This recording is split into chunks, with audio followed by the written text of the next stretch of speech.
Enlightenment is simply not perceiving through ego. It's not seeing life or anything. Self, others, your tennis shoes, your dog, your cat, your livelihood, anything. It's just not seeing the world, not seeing everything through the distortion called egoic state of consciousness. That is why it's been likened to the natural state.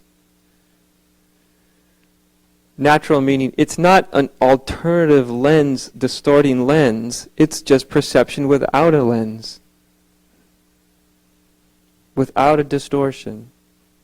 Ultimately that's what enlightenment is. It's perception without distortion. Whether it's perceiving the nature of what you think is yourself, which there isn't one, whether it's whether it is perceiving a thought, whether it is perceiving a feeling, whether it is perceiving a situation, whether it's perceiving your relationship, it is simply perceiving not through the lens of ego. That's what enlightenment is.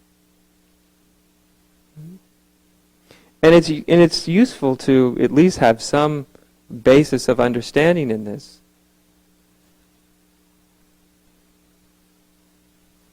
Because an awakening, or in Zen what they call a satori experience, seeing beyond the veil, itself, seen without the veil of ego, may be the true perception, the natural perception, the undistorted perception. But what most people want to do is they think enlightenment is like an unending satori experience. Right? An unending enlightenment experience, an unending awakening experience, an unending experience. But it's not an unending experience at all. It has nothing to do with an unending experience. That misunderstanding will get you to do more tail chasing than you ever dreamed possible.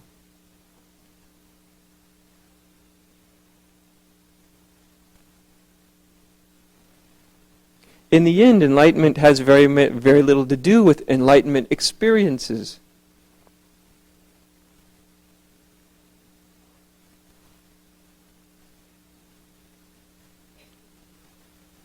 It is simply not perceiving through the lens of ego. That's what it is.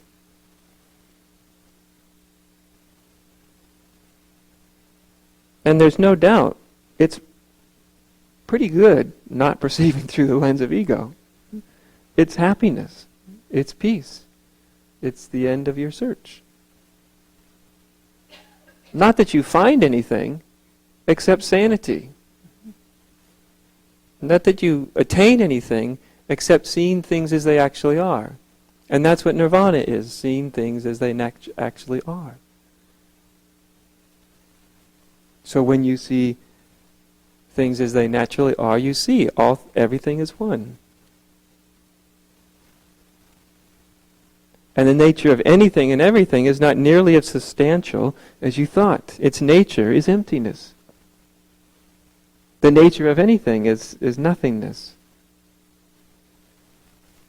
The nature of anything and everything is that it's all insubstantial.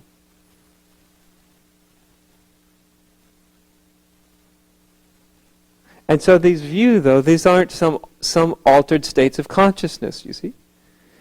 From the enlightened perspective, everything else is an altered state of consciousness. Does that make sense? Ego is the if you want to have altered states of consciousness, most people are already in one of the more wild altered states of consciousness. It's called egoic state of consciousness. It's a wildly altered state of consciousness. It gets you to perceive things that aren't there. It gets you to see enemies where there aren't any. It gets you to see dualities where there aren't any. It gets you to have things like a self-image when there isn't a self there to begin with. It gets you to have certain thoughts about yourself when in actuality the only thing that could be called a self at all is simply the thoughts you have about it. So if you want an altered state of consciousness, I'd stick with ego. It's about as advanced as you're going to get. It is existence, doing its damnedest, its best job at altering consciousness. And yet in spirituality, somehow, spirituality got associated with altered states of consciousness. You can alter your state of consciousness. Lots of the types of spirituality that people practice, they'll alter your state of consciousness. You can chant God's name for 4 or 5 hours. You'll notice your consciousness starts to alter, change. You'll feel different. Things will look different. All sorts of things you can do to alter your state of consciousness. But the funny thing is, enlightenment has nothing to do with any of that. Enlightenment is the unaltered state of consciousness. Consciousness needs no alteration to see that everything is one. Since everything is one, you don't need an altered state of consciousness to perceive that everything is one. You need an altered state of consciousness to perceive that everything is actually more than one. Like 2 or 3 or 4 or 5 or 10 or 1,000. So in these moments, in Zen they call them satori's, we often call them awakenings. In the awakening, the valuable thing about the awakening is how much of egoic consciousness falls away in the awakening. In the end, the next week or the next month, that's all that's going to matter. Because the experience, the sense of aha, which you get upon the awakening to your true nature, aha, I thought I was that, but that I thought I was just an imagination. What a relief. It's a great aha. But you're not going to have an aha forever, are you? A week later, your aha is going to be quite gone. Right? You ever notice that? You have the biggest revelation in the world. Oh my God! And then a week later, it's like, yeah, well, So it's not the quality of the aha sustaining, because it won't sustain itself. Which is great, because that means you can always have another one.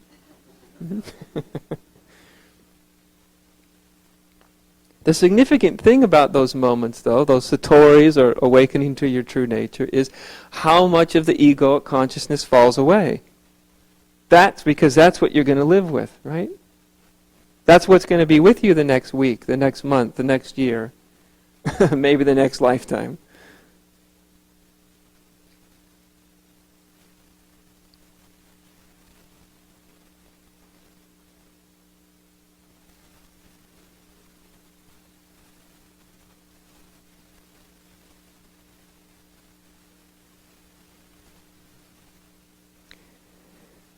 And as the point of orientation, or the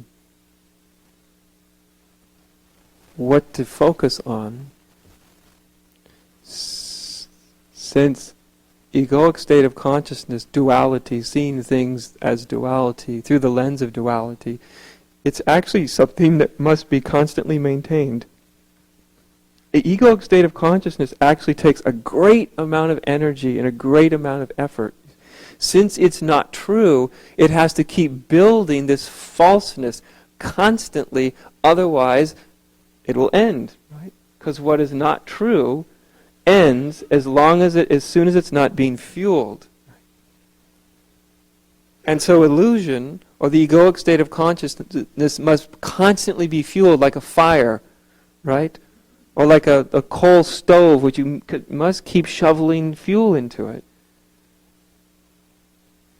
So the useful spiritual disciplines are simply ways of not putting more energy into egoic consciousness.